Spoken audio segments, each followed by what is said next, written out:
Pakalibangon na gani daw to. Sama na ni pagbalik kay libang gani wala gani ito'y lubot. Kita nato ilang lubot daya pira nato. Yan eh. Giputol mo ganitin ng lubot wala may bangag yung lubot. Taka ratin umulot-ulot. Wala ka kita uga. Pasukahon ata yan, di palibangon. Di pag siya maluto kay palibangon pa danang sa aman to pagluto ani na usawa na pagkalibang ani wala man ni lubot.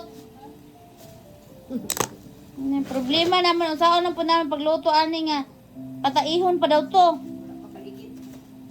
Sa man to magkadang irigit nang ulam to lubot.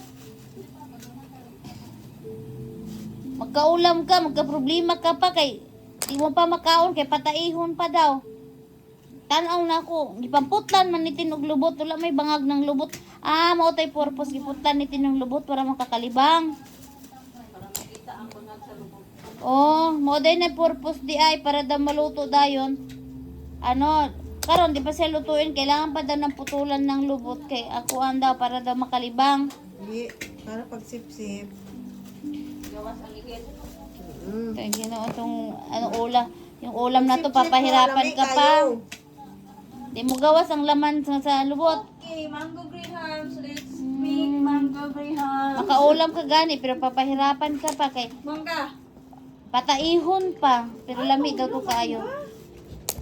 Gusto Kaya niyo exotic? pag makalibang na to maluto na dito makakaon na din ako. Samok pa na ako.